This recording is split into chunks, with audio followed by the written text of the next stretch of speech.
নমস্কাৰ, মই সমুদ্ৰমণি নেওগ। আপোনালোকে চাই আছে 7 নিউজ। অহা 28 অক্টোবৰ মুক্তি লাভ কৰিব জনপ্ৰিয় ছবি লংকাকাণ্ড। আৰু লংকাকাণ্ডই আজি প্ৰচাৰৰ কাৰণে মৰিগাঁৱত উপস্থিত হৈছে। আৰু মৰিগাঁৱত লংকাকাণ্ডৰ প্ৰতিজন শিল্পী উপস্থিত হৈছে আৰু প্ৰতিজন ব্যক্তিয়ে যেন লংকাকাণ্ডৰ অপেক্ষা ৰখি আছে। আৰু লংকাকাণ্ডৰ প্ৰচাৰৰ বাবে লংকাকাণ্ডৰ প্ৰতিজন শিল্পী আজি মৰিগাঁৱত উপস্থিত হৈছে। আৰু মোৰ সতীৰ্থ শেহতীয়া দৃশ্য দেখুৱাবলৈ অনুৰোধ জনাইছোঁ।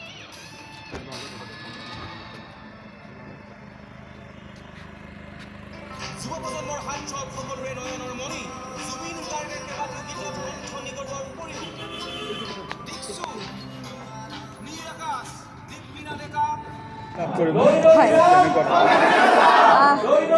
খুব আশাবাদী আৰু ছবিখনক লৈ আমি বহুদিন প্ৰমোশ্যনত লাগি আছোঁ। আজি জাগিৰোডত আহি পাইছোঁ।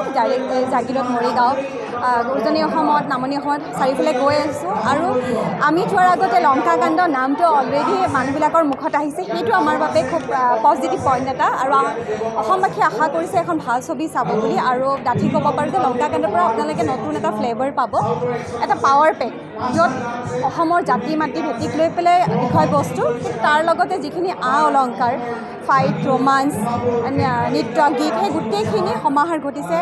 ঘৰুৱা যিটো ফেমিলি ড্ৰামা। আৰু এই ছবিখন এইবাবে মই ভাল বুলি কৈছোঁ যে এখন ছবি যে পৰিয়ালৰ সকলো সদস্যই একেলগে এই ছবিখন চাব পাৰিব আৰু প্ৰত্যেকে যে নিজৰ জীৱনৰ কিছুমান প্ৰশ্নৰ উত্তৰ বিচাৰিব।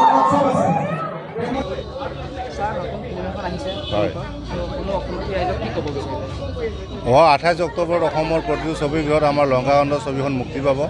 গতিকে এখন সম্পূৰ্ণ বাস্তৱধৰ্মী ছবি, অসমৰ জাতি মাটি ভেটিৰ ওপৰত বনোৱা ছবি। ইয়াত 1.5 কোটি তাৰকাৰ সমাহাৰ ঘটিছে, য'ত নিপন গোস্বামী, মৃদুল ভিয়া, চম্পক শৰ্মাৰ উপৰিও আমাৰ ৰমেন তামুলী, বিবেক বৰা, মুৰ্মী ফুকন, জুনজুন বৰা, আমাৰ ভাতৃ পেধি। গতিকে ইয়াত 5টাকৈ গান আছে। 5টা গানৰ 3টাকৈ জুবিন গাৰ্গে ইয়াত গানৰ কণ্ঠলন কৰিছে। নীল আকাশে গাইছে, দিক্ষুই গাইছে, দীপলিনাই গান গাইছে। আৰু এইখন ফুলি একশ্যন ধৰ্মী এখন ছবি, ফুল পেকেজ এটা। ইয়াত একশ্যন আছে, ৰোমাঞ্চ আছে, ঘাট প্ৰতিঘাত, সংঘাত গোটেইখিনি ইয়াত পাব অসমৰ ৰাইজে। গতিকে অসমৰ পৰিয়ালে একেলগে চাব পৰা এখন সুন্দৰ কথাছবি। গতিকে সকলোৱে আহক, লংকাকাণ্ড চাওক।